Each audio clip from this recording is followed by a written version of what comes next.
मैं तो केवल उनसे इतना ही कहना चाहता हूँ कि आपको ना तो डरने की आवश्यकता, ना भागने की आवश्यकता, ना दुबकने की आवश्यकता है, ना आपको अपने ही प्रदेश के अंदर, अपने ही देश के अंदर गिड़गिड़ाने की आवश्यकता है। आपका हक है। और आप जो भाई फोन कर रहे हैं, प्लीज निवेदन है कि फोन ना करें अभी। आपको ना तो डरने की आवश्यकता, ना भागने की आवश्यकता है।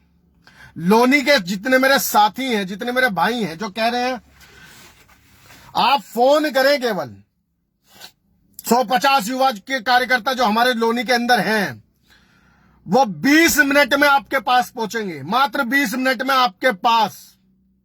और हम देखेंगे उन रोहिंग्या मुसलमानों को।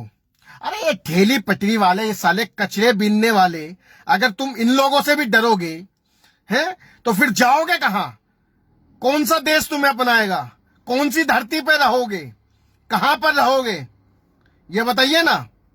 और जो मुसलमान, मैं यहां के भारतीय मुसलमानों को कुछ नहीं कह रहा, पर जो मुसलमान इन रोहिंग्या मुसलमानों का समर्थन करेगा तो वो हमारा दुश्मन है।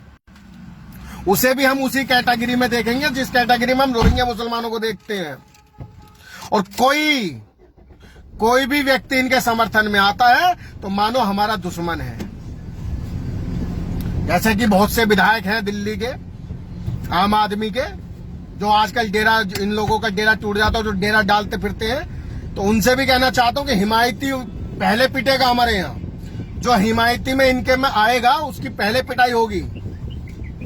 यह भारत का लोकतंत्र है, पर इसका मतलब यह नहीं है कि भारत के अंदर भारत के ही लोग डरकर अपना मकान बेचेंगे, डरकर वहां से भागेंगे और डरकर इनके नीचे रहेंगे।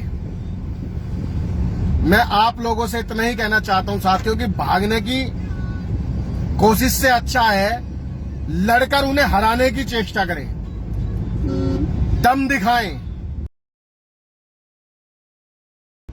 बहन बेटियों पर वार हो, जब आप कहते हो कि बहन बेटियों के साथ छेड़ाछाड़ी करते हैं तो छेड़ने वालों की सजा हमारे यहाँ महाभारत में देखी गई होगी, रामायण में देखी गई होगी कि जब बहन बेटियों और बहुओं पर किसी की नजर आ जाती है तो उसका परिणाम क्या होता है। तो अपनी शक्ति को पहचानने, अगर हमारी बहन बेटियों के साथ ये रोहिंग्या मुसलमान छेड़ाछाड़ी करते हैं तो उनका अंजाम भी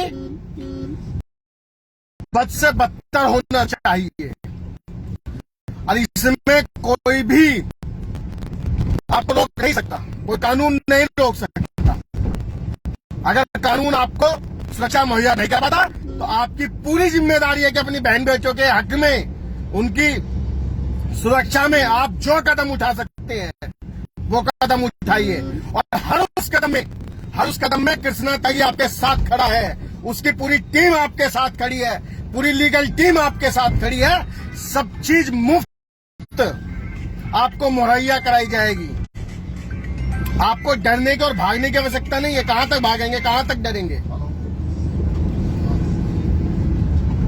आपको अगर ऐसे ही डरेंगे, भागेंगे तो आपके हिमायती में भी कोई नहीं बोलेगा। इसलिए कह रहा हूं जब आपके बहन बेटियों पर बात आए तो आपको हर उस स्थिति से गुजर जाना जहां तक आप जा सकते हैं। ये भागना भोगना तो कायरों का काम होता है ना। और जो भाग ही रहे हैं तो मैं चाहता हूं कि हमारा आश्रम बनाने की हमारी एक कोशिश है जिसमें हम वृद्धों का आश्रम बनाएंगे। अगर आपको भागना ही है तो वो जमीन आप हमें दान में करें और हम उस जमीन पर उसी जगह आश्रम बनाएंगे और इन रोहिंग्या मुसलमानों को भी देखेंगे। आप हमें दीजिए कुछ, हम देखेंगे इन लोगों को। आपको भागने की आवश्यकता नहीं है। ठीक है साथियों, जय हिंद, वंदे मातरम। बस इतना ही मैसेज था कि अपने हक के लिए लड़ाइयां लड़िए, अपनी बहन बेटियों की सुरक्षा के लिए लड़ाइयां लड़िए, भागिए मत। और लोनी के जो लोग हैं मैं उनसे यही कहना चाहता हूं कि अगर तुम्हें भाग नहीं है तो वो जमीन आप हमें दीजिए, हम उसमें आश्रम खोलेंगे और अपने हिसाब से वहां का माहौल हम तैयार कर लेंगे, इतनी हमें पता है।